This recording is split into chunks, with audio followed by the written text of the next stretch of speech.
बल्कि आफत बनकर बरस रही है। जम्मू कश्मीर, लद्दाख, हिमाचल प्रदेश, उत्तराखंड, नागालैंड और असम में कहीं भारी बारिश से बाढ़ जैसे हालात बने हुए हैं तो कहीं फ्लैश फ्लड और लैंडस्लाइड ने लोगों की मुसीबत बढ़ा दी है। कारगिल में फ्लैश फ्लड के तेज बहाव में कई गाड़ियां खिलौने की तरह बह गई, जबकि रियासी में उफनते नालों के बीच फंसे 4 लोग फंस गए। हिमाचल के लाहौल स्पीति में तो सड़क पर सैलाब ने तबाही मचा दी है, तो नौशेरा में उफनती नदी के बीच फंसे शव को निकालने के लिए सेना को बुलाना पड़ा।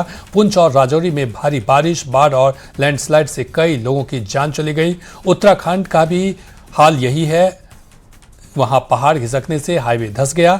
वहीं नागालैंड में लैंडस्लाइड से 8 लोगों की मौत, तो असम के शिवसागर में बाढ़ का पानी घरों दुकानों तक पहुंच गया है। उधर लद्दाख के कारगिल में भारी बारिश के बाद आए फ्लैश फ्लड ने तबाही मचा दी है। सड़क पर अचानक सैलाब आ जाने से वहां खड़ी गाड़ियां बह गई। कारगिल से जो तस्वीर सामने आई है उसमें उफनते नाले में 2 गाड़ियां पानी के तेज बहाव में बहती दिखाई दी। एक बार के लिए तो लगा जैसे वो लोहे के भारी भरकम गाड़ियां नहीं बल्कि कोई खिलौना है जो सैलाब में बहता चला जा रहा है। गनीमत रही कि जब तेज बहाव में गाड़ियां बही तो उसमें कोई मौजूद नहीं था, लेकिन यह खौफनाक मंजर को जिसने भी देखा वो डर से सहम गया।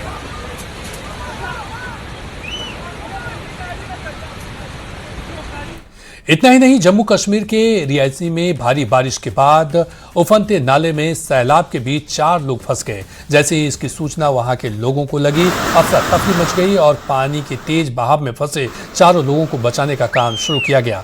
जोखिम भरे हालात के बावजूद लोगों ने कड़ी मशक्कत और साहस के साथ सैलाब के बीच से 4 लोगों को सुरक्षित बाहर निकाल लिया।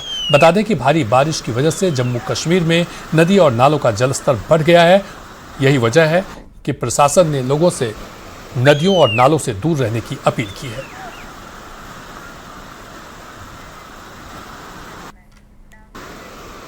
उधर भारी बारिश के बाद हिमाचल प्रदेश के लाहौल स्पीति में भी बाढ़ जैसे हालात बन गए हैं। कई जगहों पर सैलाब की वजह से पानी भर गया है, तो कहीं नालों में उफान आने की वजह से लोगों को परेशानियों का सामना करना पड़ रहा है। अचानक पानी के सड़क पर आने से ऐसा लगा सड़क पर नदी बह रही है। वहां से आई तस्वीरों में पानी का बहाव इतना तेज दिखा कि वो सब कुछ बहा ले जाने पर आमदा हो। पानी के साथ मलबा भी बहकर रिहायशी इलाकों में आ गया है।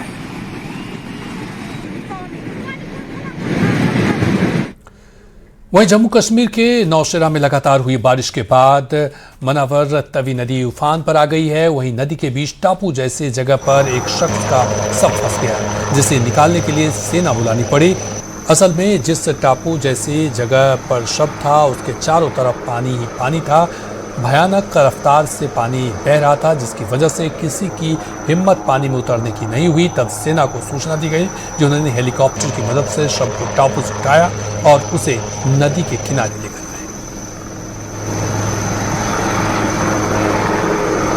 तो ये तस्वीरें आप देख रहे हैं कि बारिश के बाद हालात बिगड़ गए हैं। नदी और नाले उफान पर हैं। ऐसे में लोग जहां भी फंसे हुए हैं वहां पर सेना के जवान जो हैं वो उन लोगों को निकालने में जुटे हुए हैं। ये तस्वीर नौशेरा की है, जहां बारिश के बाद उफनती नदी में एक शव फंस गया और लोगों ने इसकी सूचना सेना को दी और सेना ने तुरंत सबको वहां से ले गया। ये तस्वीरें हम आपको दिखा रहे हैं कि किस तरह से हेलीकॉप्टर के जरिए जवान इस उफनती नालों में वहां उतरती है और उसका शव वहां से बाहर निकाल कर ले जाती है।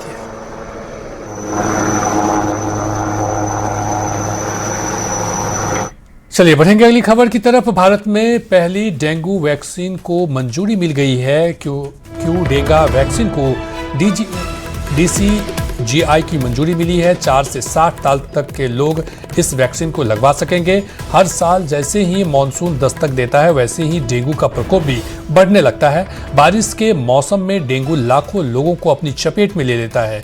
डेंगू के मरीजों से अस्पतालों का भरना तो अब जैसे आम बात बन गई है। कई मामलों में तो मरीजों की स्थिति बहुत गंभीर हो जाती है। 7 साल से ये समस्या बढ़ती ही जा रही है। इस बीच अब भारत के लिए एक बड़ी और राहत भरी खबर आई है। दरअसल भारत में पहली बार डेंगू से बचने के लिए एक वैक्सीन को मंजूरी मिल गई है। इस वैक्सीन का नाम क्यूडेंग है, जिसे जापान की फॉर्म कंपनी टेकाडे ने तैयार किया है। भारत के ड्रग कंट्रोलर जनरल ने इसे 4 से 60 साल की उम्र के लोगों के लिए मंजूरी दी है।